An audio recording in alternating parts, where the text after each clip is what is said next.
Bismillahirrahmanirrahim. Assalamualaikum warahmatullahi wabarakatuh. Perkenalkan, nama saya Muhammad Yoga Saputra dari Prodi PAI kelas 1C. Saya akan membacakan tugas membaca dari Bapak Fikri Farihin MPD selaku dosen pengampu pelajaran Aswaja. Saya akan membacakan tradisi Islam dan dalil-dalilnya, aktualisasi bid'ah hasanah dan personifikasi Al-Quran dan hadis. Tema bid'ah selalu hangat dan aktual untuk dibicarakan. Hal ini di samping karena memang banyak terjadi problem di antara yang lain berkaitan dengan bid'ah, juga dari waktu ke waktu selalu hadir kelompok-kelompok yang menolak berbagai aktivitas dan tradisi keagamaan masyarakat dengan alasan bid'ah. Oleh karena itu, tulisan ini bermaksud mengupas bid'ah dalam perspektif Al-Quran, hadis, dan akwal para ulama yang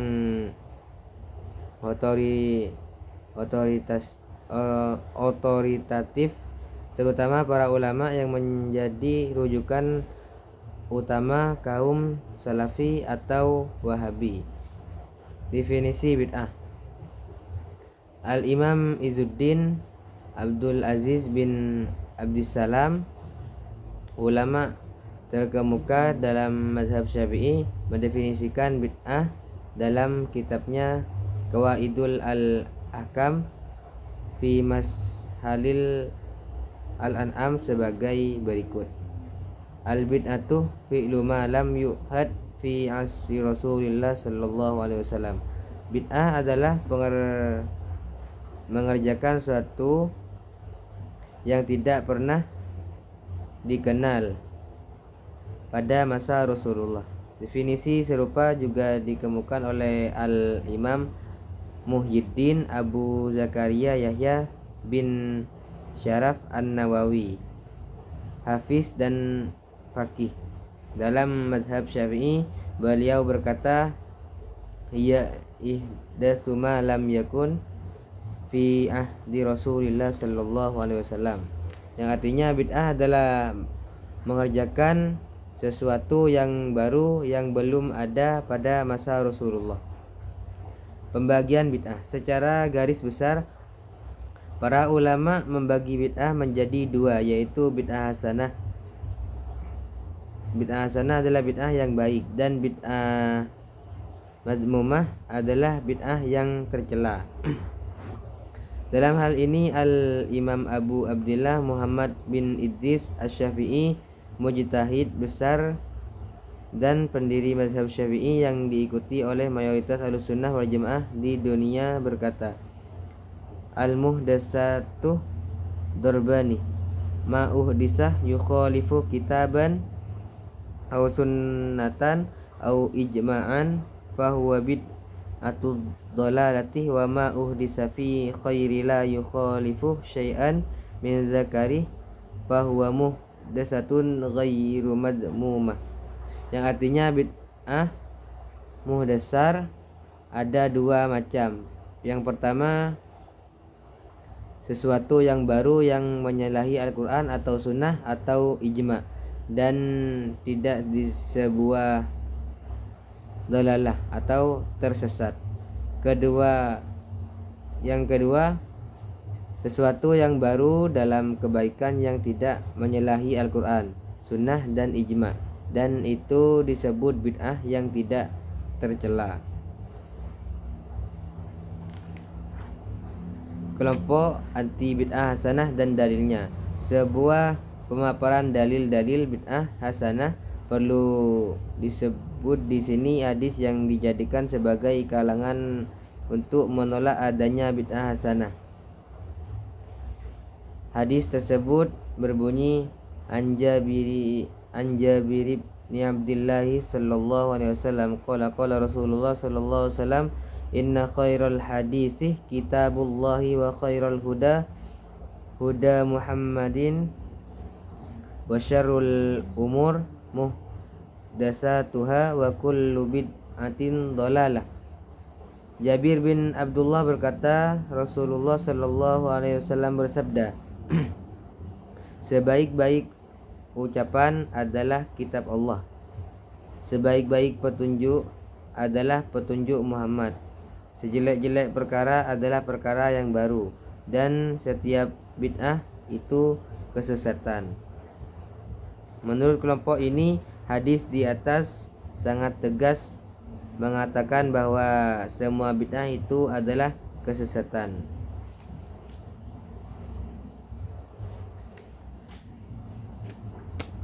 Bid'ah hasanah pada masa Rasulullah sallallahu alaihi wasallam.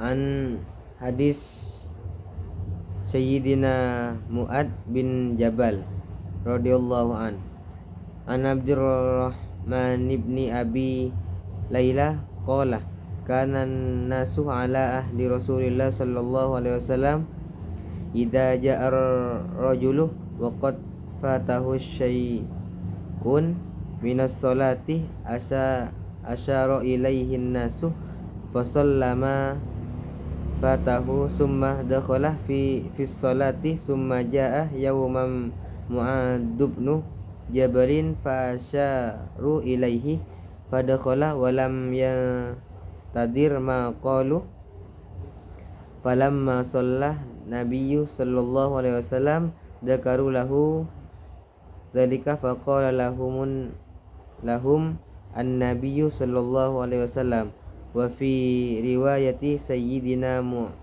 Mu'adz bin Jabal. Abdurrahman bin Abi Layla berkata, pada masa Rasulullah sallallahu alaihi wasallam bila seseorang datang terlambat beberapa rakaat mengikuti salat berjamaah, maka orang-orang yang lebih dulu datang akan memberi isyarat kepadanya tentang rakaat yang telah dijalani, sehingga orang itu akan mengerjakan rakaat yang tertinggal itu terlebih dahulu, kemudian masuk ke dalam salat berjamaah bersama mereka. Pada suatu hari Mu'adz bin Jabal datang terlambat, lalu orang-orang mengisyaratkan kepadanya tentang jumlah rakaat salat yang telah dilaksanakan. Akan tetapi Mu'adz langsung masuk dalam salat berjamaah dan tidak menghiraukan isyarat mereka. Namun setelah Rasulullah sallallahu alaihi wasallam selesai salat, maka Mu'adz segera mengganti rakaat yang tertinggal itu. Ternyata setelah Rasulullah sallallahu alaihi wasallam selesai salat, mereka melaporkan perbuatan Mu'adz bin Jabal yang berbeda dengan kebiasaan mereka. Lalu beliau menjawab, Mu'adz telah memulai cara yang baik buat salat kalian. Dalam riwayat Mu'adz bin Jabal, beliau bersabda, Mu'adz telah memulai cara yang baik buat salat kalian, begitulah cara salat yang harus kalian kerjakan. Hadis riwayat Al-Imam Ahmad, Abu Daud, Ibn Abi Syaibah dan lain-lain. Hadis dinilai sahih oleh Al-Hafiz Ibn Daqiq Al-Id dan Al-Hafiz Ibn Hazam Al-Andalusi.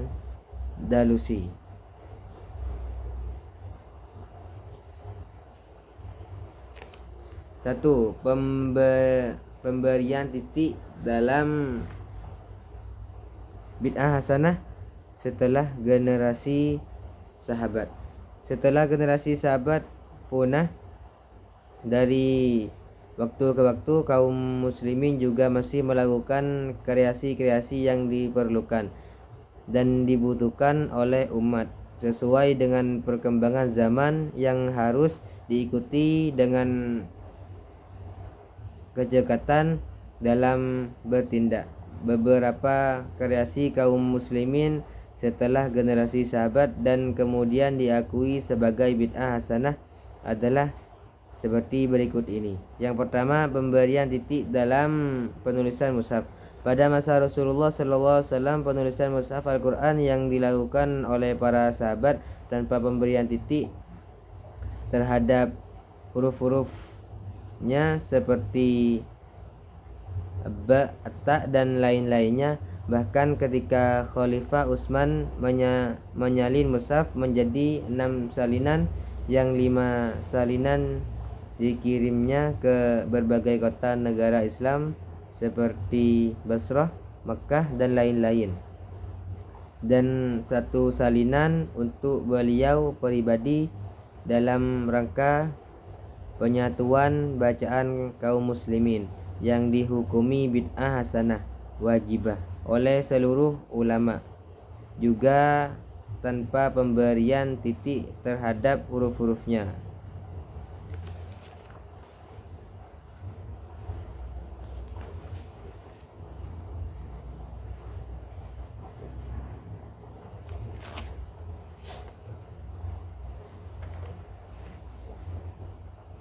Mengiringi jenazah dengan bacaan tahlil. Mengiringi jenazah dengan bacaan tahlil adalah boleh, bahkan ada riwayat yang menyebutkan bahwa hal tersebut dilakukan oleh Rasulullah SAW berdasarkan hadis berikut ini. An Ibni Umar qala lam yakun yusma'u mir Rasulillah sallallahu alaihi wasallam wa huwa yamshi khalfal jinazah illa qawluh la ilaha illallah mubdiyan wa raji'an, intaha. Ibn Umar berkata, tidak pernah terdengar dari Rasulullah SAW ketika mengantarkan jenazah kecuali ucapan la ilaha illallah pada waktu berangkatnya dan pulangnya. 5. Hukum melakukan talqin mayit. Seperti dijelaskan oleh Kiai Haji Muhyiddin Abdul Somad dalam Hujjah NU, terdapat 2 jenis talqin yang dianjurkan dalam Islam, yaitu talqin saat sakaratul maut dan talqin saat pemakaman jenazah. Yang pertama, talqin saat sakaratul maut, yakni mentalqin orang yang akan meninggal dunia sebelum nafasnya sampai tenggorokan, dan hal ini disunnahkan berdasarkan hadis yang terdapat dalam Sahih Muslim dan lainnya. An Abi Sa'id Al-Khudriyah qala Rasulullah sallallahu alaihi wasallam lakinu mautakum la ilaha illallah. Dari Abi Sa'id Al-Khudri, Rasulullah sallallahu alaihi wasallam bersabda, talkinkanlah orang yang akan mati di antara kamu dengan ucapan la ilaha illallah. Hadis riwayat Muslim 1523. Yang kedua, talqin saat pemakaman jenazah. Imam An-Nawawi dalam Al-Azkar menjelaskan bahwa membaca talqin untuk mayit setelah dimakamkan adalah perbuatan sunnah.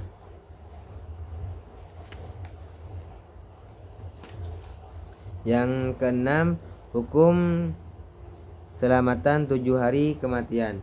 Di kalangan masyarakat kita adalah tradisi ketika ada orang meninggal, maka pihak keluarga mengadakan selamatan selama 7 hari yang didirikan para tetangga,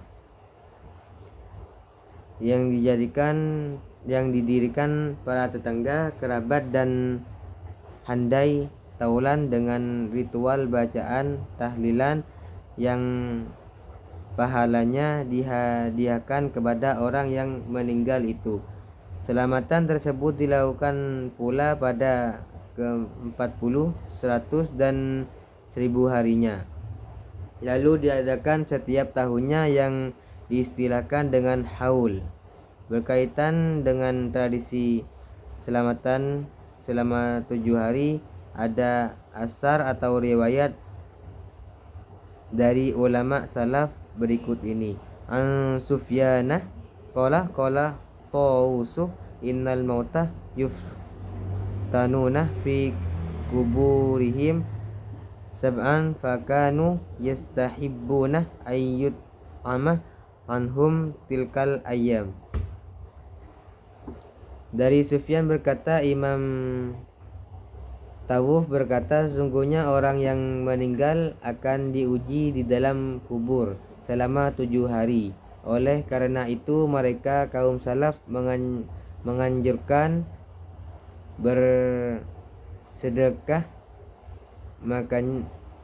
bersedekah makanan untuk keluarga yang meninggal selama 7 hari tersebut. 7. Jamuan makan kepada para pentaziah. Dalam masyarakat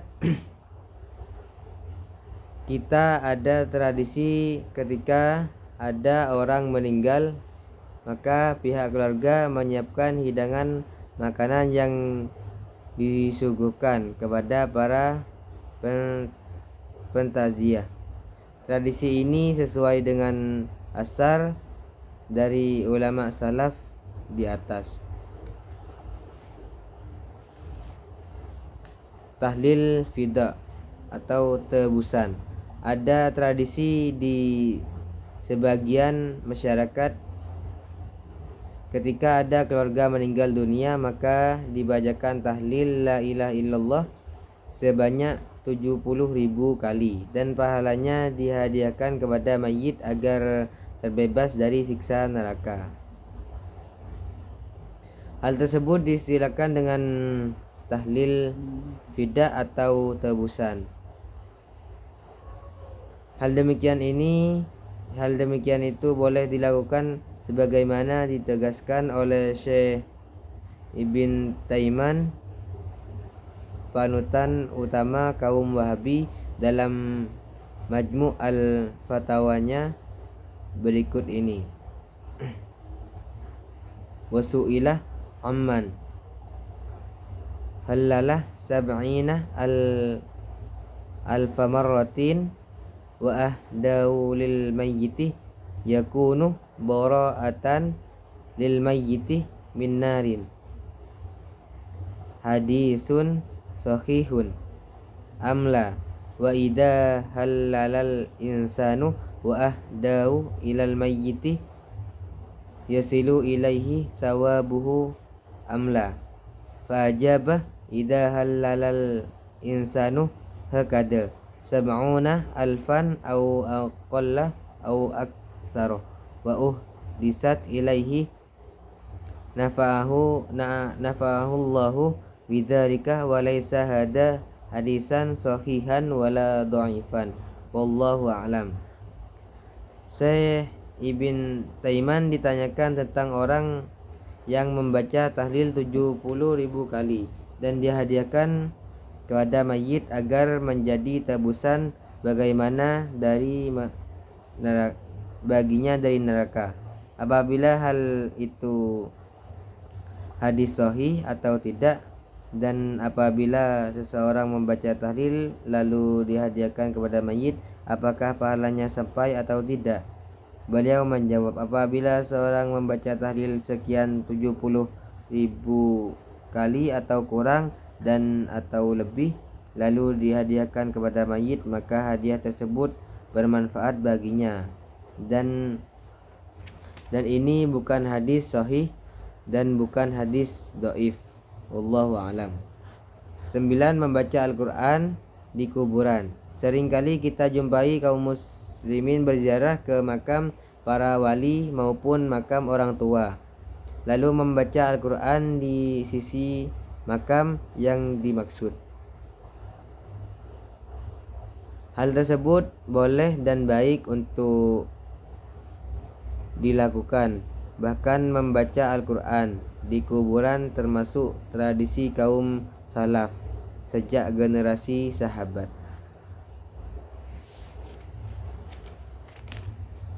10. Zikir bersama dan mengeraskan suara.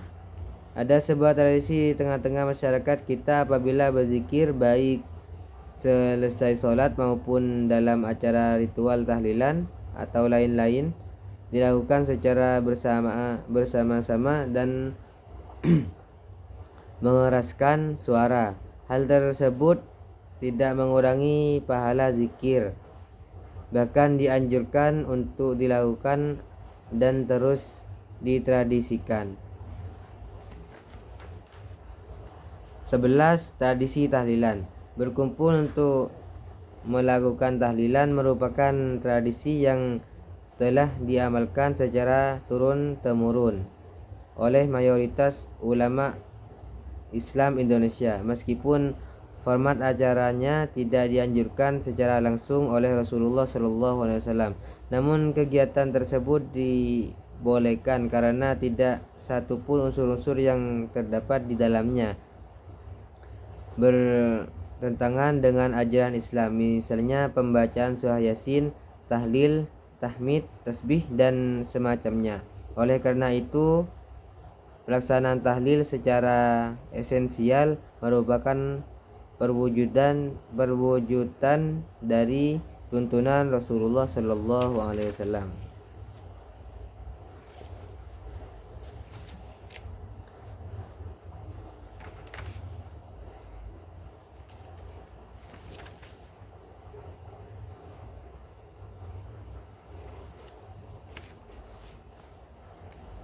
12. Tradisi Yasinan. Tradisi Yasinan adalah membaca surah Yasin secara bersama-sama, baik membacanya secara sendiri-sendiri di tempat yang sama atau membacanya dengan dipimpin oleh seorang pemandu. Biasanya tradisi Yasinan dilakukan setiap malam Jumat. Ada juga yang melakukan setiap malam Ahad, tergantung kesepakatan anggota kelompok Yasinan masing-masing. 13.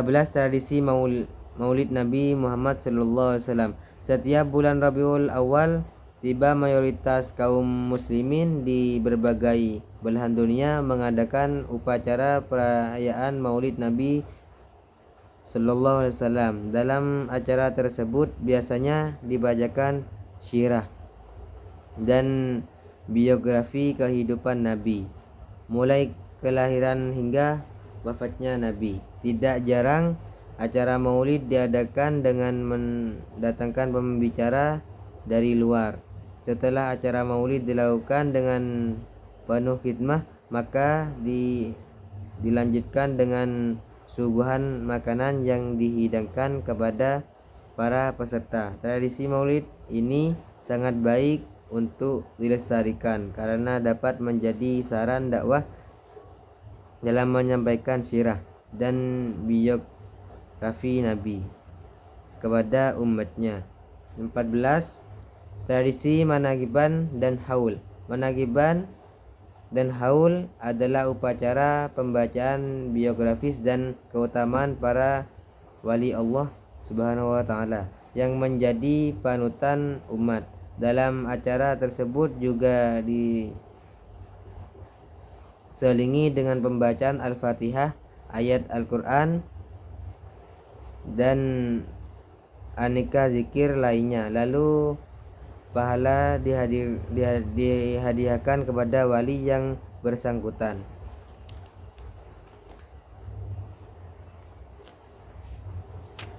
16. Tradisi bulan Sya'ban, Ruwahan, dan Nyadran. Bulan Sya'ban adalah bulan istimewa. Pada bulan Sya'ban semua amal manusia dilaporkan kepada Allah Subhanahu wa taala. Nabi Muhammad SAW sendiri memperbanyak puasa pada bulan Sya'ban, melebihi puasa beliau pada bulan-bulan yang lain. Berkaitan dengan keutamaan bulan Sya'ban ini, Al-Imam Ibn Rajab Al-Hambali, murid terkemuka Syekh Ibn Qayyim Al-Jauziyah, berkata dalam kitab Lataif Al-Ma'rifah sebagai berikut. Al-Imam Ahmad dan Nasai meriwayatkan dari hadis Usamah bin Zaid yang berkata Rasulullah Shallallahu Alaihi Wasallam terkadang berpuasa selama beberapa hari berturut-turut sehingga kami berkata, beliau tidak sarapan pagi, beliau juga sarapan pagi selama beberapa hari, sehingga hampir saja beliau tidak berpuasa kecuali 2 hari dari Jumat. Apabila 2 hari itu menjadi bagian puasanya, kalau tidak beliau berpuasa pada 2 hari itu. Nabi Shallallahu Alaihi Wasallam tidak berpuasa pada bulan-bulan yang ada seperti puasa beliau pada bulan Sya'ban. Aku berkata kepada Nabi Shallallahu Alaihi Wasallam, wahai Rasulullah, aku tidak pernah melihatmu berpuasa pada bulan-bulan sebelumnya seperti puasa Anda pada bulan Sya'ban. Nabi SAW menjawab, bulan Sya'ban itu bulan yang dilupakan manusia antara bulan Rajab dan bulan Ramadan. Bulan Sya'ban itu bulan di mana amal manusia diangkat kepada Allah Subhanahu wa taala, Tuhan semesta alam. Aku ingin amalku diangkat ketika aku sedang berpuasa. Al-Hafiz Ibn Rajab Al-Hambali, Lataif Al-Ma'rif, halaman 236. Kebun. Kenapa? Masak. 17. Istighosah dan tawassul. Istighosah dan tawassul memiliki arti yang sama, yaitu memohon datangnya manfaat atau terhindarnya bahaya kepada Allah SWT dengan menyebut nama seorang nabi atau wali karena memuliakan ikram terhadap keduanya.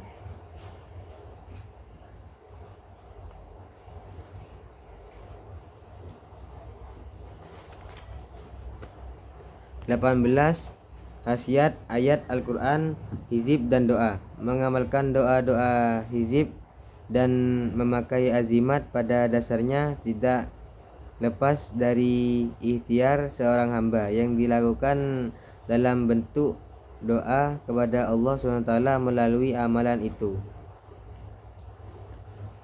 19. Salat sunnah qabliyah Jumat. Sebelum khutbah dikumandangkan oleh khatib dalam ritual sholat Jumat, kaum muslimin di tanah air biasanya melakukan sholat Jumat qabliyah Jumat.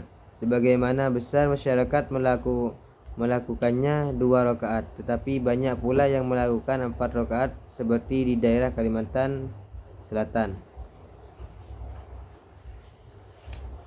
20. Ziarah kubur.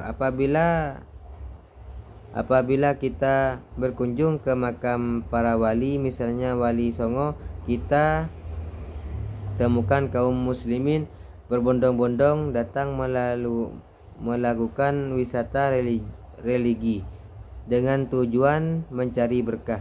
Di samping makam para kekasih Allah, kita saksikan kaum muslimin membaca Al-Quran, tahlilan dan aneka zikir lainnya dengan khusyuk dan penuh hikmah. 21. Tradisi bulan Safar. Pada bulan Safar banyak sekali kaum muslimin di tanah air yang melakukan tradisi bersedekah dengan membuat bubur Safar.